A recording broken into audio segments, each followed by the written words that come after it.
With that, let's kick it over to the battlefield. So we've got two players, and you'll notice something right away, which is, Lincoln, you didn't update any of the information from last time, and I would be saying you are absolutely correct. So we're going to do that real quick. We're a one-man show tonight. I walked in the door, and they said, Lincoln, we don't have anybody to stream tonight. We're not going to be able to stream unless somebody does it. And I said, sign me up. I will sacrifice my body for the game. So here we are.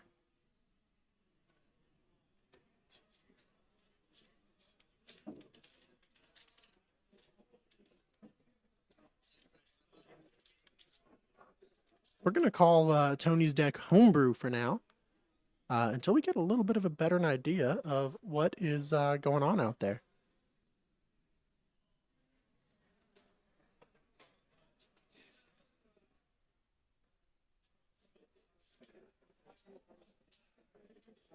All right, sorry about that.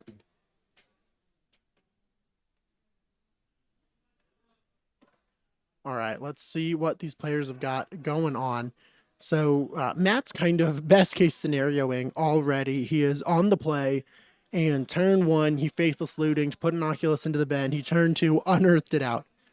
And holy cow. What a play. What a play. Matt, yeah, they're already laughing about it. Tony hoping to find something to get him out of this. But that is just a really wild start. Matt obviously feeling really good. Yeah, Oculus is just such a powerful card. It's been so interesting to see its transition through Modern, as when it came out, it made a huge splash. I mean, it was a really big deal. And yeah, it was just really interesting. We got to see the Murktide deck really change shape. We got to see, and of course they kind of reverted back to standard Murktide now, and with Quantum Riddler they're changing again.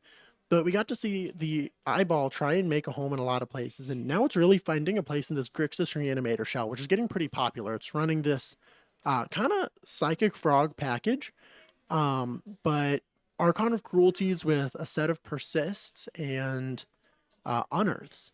So it's a really interesting list, a bit susceptible to graveyard hate, but as y'all know, Psychic Frog is like the best sideboard plan, right? It's almost the best. Sorry, not sideboard plan. That's not what I meant to say. Secondary plan, right? If your deck doesn't do its thing, if you're playing Reanimator and you don't reanimate, or if you're playing Goryo's Vengeance and you're not Goryosing any vengeances, Frog is the best thing to have to find an alternate way to win the game. Now, Tony here has a Frog on his own, so we are pretty happy to see that. Let's get this here updated. We're going to say he is on Esper Blink until further notice.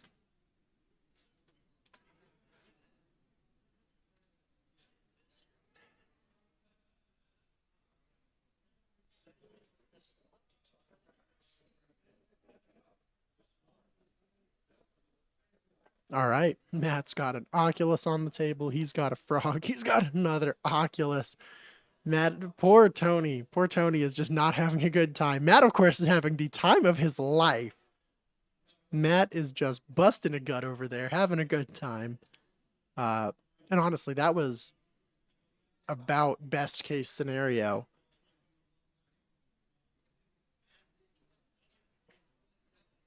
for Matt.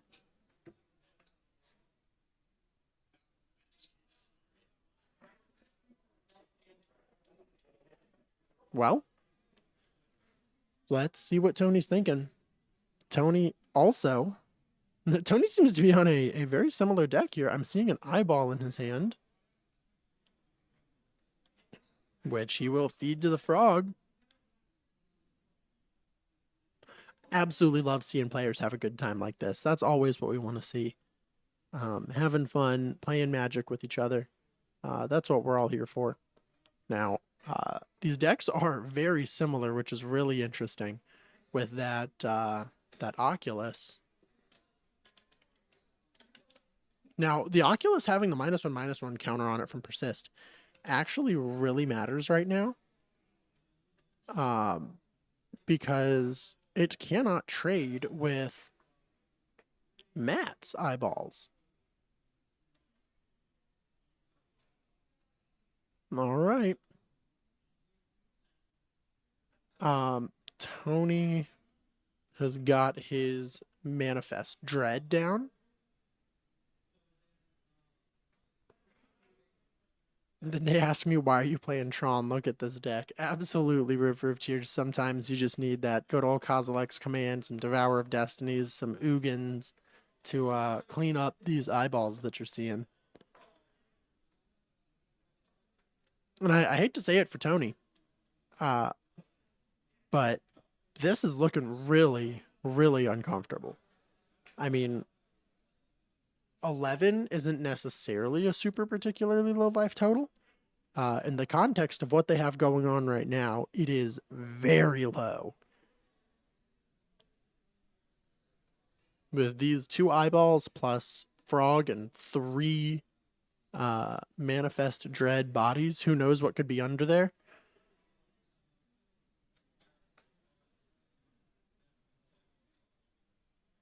Yeah, and Matt just says, in with the squad. The entire squad. The squad, the whole squad, nothing but the squad. He sends them in. All right, Tony's going to trade off these 2 manifested tokens. Oh, he's going to think about it. He's committed. Frog's going to take the other one. Does matter to declare which one, because what is underneath them is very important. It's going to put his 4/4 eyeball in front of the frog. And Matt just says, yeah, I'm really happy with my position in this game. I'm just going to keep my frog around and set you to 1 off of these Oculus triggers. Or not triggers, I'm sorry, just the bodies, right? He's going to take 10 damage here. He's going to put Tony in a spot where Tony's got to find an answer right this second.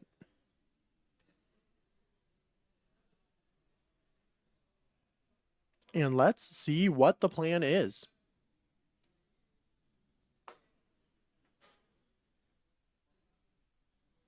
Matt resolving his Manifest Dreads, of which he has many.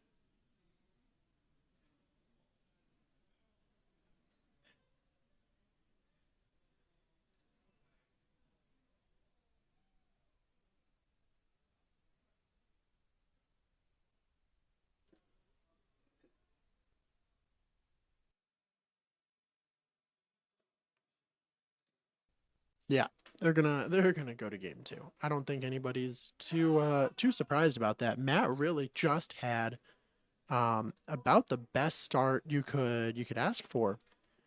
And honestly, I'm at a bit of loss for words on what to say about that.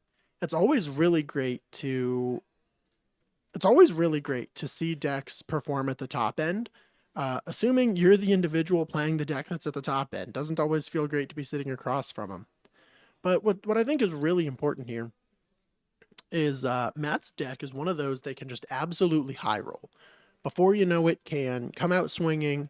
They can also play a really effective long game.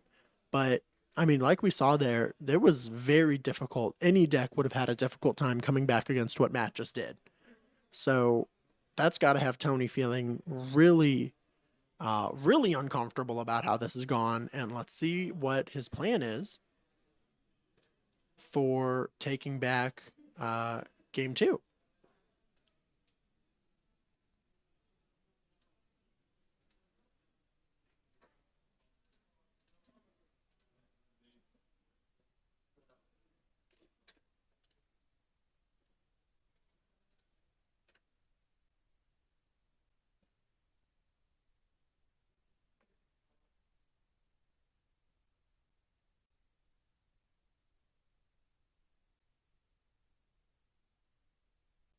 They're shuffling up and they're thinking. Well, folks, if you're just joining us, I see we've got quite a few viewers today. Thank you so much for joining us on Twitch. I really appreciate it. If you're watching after the fact on YouTube, which I actually don't think we will be, because I did just get a notification that we have run out of memory and have stopped recording. That is very unfortunate, but that's fine. The show must go on, and thus the stream shall. But regardless, we appreciate you greatly spending any amount of the time that you have here with us, watching some of our fabulous players play some modern Magic the Gathering. Uh, we really love getting to record content, post content, get to show off what we have going on here. We've got so many players at these events, and it's just always really nice to get to have them going. Time is really short, and we appreciate spending any of the amount that you have here with us on our stream and on YouTube, and whenever you tend to be watching this. We just appreciate that you would spend any amount of the time that you've got here with us to see what we've got going on. And we couldn't do anything that we do without you. I mean, you guys are why we do it. So thank you very much for being a part of it. With that, we're shuffling up. So let's get back to the battlefield. Matt and Tony seeing what's up with their hands. Now note that Matt is up a game. Unfortunately, my red win marker does not seem to be operating at this time. See, I can make Tony have won a game, but I cannot make Matt have won a game. So just imagine in your head that the red, one of those little red bubbles there on Matt's side is filled up.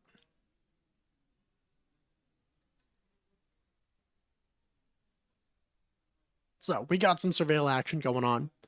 And one of the things I'm really curious to hear about is, just from the chat, if you guys are feeling active today, what are some of the recent impacts to Modern that you guys are really enjoying or not enjoying, whichever you prefer to share? So I think that right now, riddle me this, Batman, right? We're seeing so many remarkable impacts here. We got to see the Surveillance, which are a very recent addition to the format within just a few years. And they've really made a huge splash, and now we just get to see Tony warping out this Quantum Riddler, another card that is just taking Modern by storm. Similar to Stock Up, right? Cards that just make these huge splashes and mean so much, and they're always really great to see.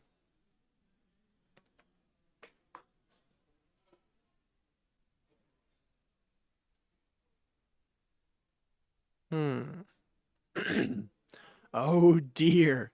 Matt just surveilled an eyeball into the bin. I mean, Matt, you gotta stop doing this. He's putting these eyeballs in the bin so easily. Yeah, so Tony on a very interesting kind of Reanimator Blink mix. River of Tears to Stand decks in Modern don't rotate as much. That is absolutely true. Yeah, not as much full rotation, but I feel like there's definitely cards constantly being printed that make big splashes. That kind of reinvent, maybe not reinvent, but are just really important to the operation of a deck, right? So I think even Boros Energy getting Voice of Victory not too long ago was a very real impact. All right, so Matt is not going to be able to unearth out this eyeball he surveilled into the bin. Tony's got to be feeling pretty good about that. Matt should be at 18 because he thought seized.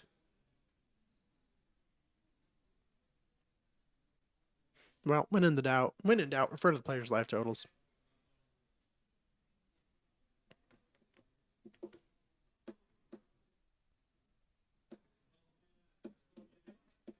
I'm gonna grab a Blood Crypt. River of Tears. Now we need something for Burn. Yeah, I think Burn is really interesting because there was a time where Burn was just really big in Modern. It was kind of the deck that every other deck was measured by. And I mean that by Burn kills you in X number of turns. Can your deck start doing its thing before it dies to burn? It was kind of the standard at which so many Modern decks were judged. And that's not really the case anymore. While decks are aggressive, like Boros Energy, of course, they're often not as extreme as Burn was, where it's just everything they're doing is going straight to face and trying to wrap up the game as quickly as possible. With that, I'm going to turn my attention back to the board real quick because Matt just persisted an Archon onto the battlefield. And honestly, Matt's deck is doing exactly what he wants it to do. It is just running real smooth right now. Now, Matt did go shields down to have that play. He did the Faithless Looting first, which is a little bit awkward because Matt is holding a Spell Pierce and he is holding a Mystical Dispute. So being tapped out with an Archon on the table isn't really where you'd want to be. But I imagine he opted to go ahead and do it now before facing any form of Graveyard Hate or anything of the sort. But it doesn't matter. Tony passes back. So Matt just going to go to combat with the Archon. Going to get some sweet triggers down. Draw some cards. Deal some damage. Gain some life. Tony is... Well, I'm not going to sugarcoat it. Oh! Tony's in a tough spot, is what I was going to say. But that's an eyeball that just got unearthed. So Tony is in a really tough spot.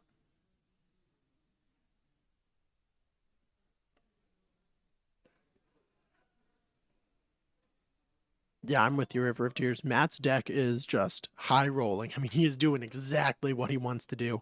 I mean, we're about to see this one wrap up in no time. Tony, ever the good sport. Oh, when it gets Spell Pierced, as it would. This is going to give... He can just pay for the Spell Pierce, though. But these decks ended up being really similar. We're just watching Esper Reanimator and Grixis Reanimator. Now, this does put Tony in an awkward spot because Tony's out here was that he wanted to ephemerate this Archon. He has 2 ephemerates in hand, so he's going to get those ETB triggers off this Archon, just clean up Matt's whole board. That is no longer an option because when Matt goes to combat with his Archon, Tony's going to have to sacrifice a creature, which will of course be Tony's Archon. I don't know if I said Archon enough for you to get the picture, but yeah, and there we go. We're shaking hands already. Wow, what a quick set of games. That was insane what we just got to witness. Matt's deck just high rolling all night so far, doing really well, finding exactly what he needs, putting it into the bin, and then taking it from the bin and putting it onto the battlefield. Kind of what you want to do as Grixis Reanimator. And huge shout out to Tony there, being a really great sport despite being on the receiving end of some pretty brutal games. So regardless, it is about time for us to go ahead and go on break for a second while we wait for round 3. I didn't realize we'd be moving so quickly from one to the next. You know, we oftentimes we like to have our streams have long games or get to see a lot. But I think there's also really something to be said for watching decks just operate exactly how you want them to. You know, get to play their high end. So tell you what, if you were impressed by Matt's deck and you think, wow, I want to bring that to my FNM, you should check us out at impactgamingcenter.gg. See if you can't find some of those cards that you want, get them here, or come into the store physically and pick up some of those fantastic cards. But otherwise, I just appreciate you guys watching. Don't go anywhere, or if you do, come right back when we come back. But I'm going to put on a bit of a video for you. You've probably seen it a few times, but just going to get you guys the opportunity to watch some of our previous content with Kevin before we get you guys going. But I can't wait. Round 3 coming up in no time. We're having a quick night tonight. We're having some quick decisive games. Yeah, couldn't be happier to see it happening. So thank you folks greatly for being here, and I will catch you guys shortly. Peace.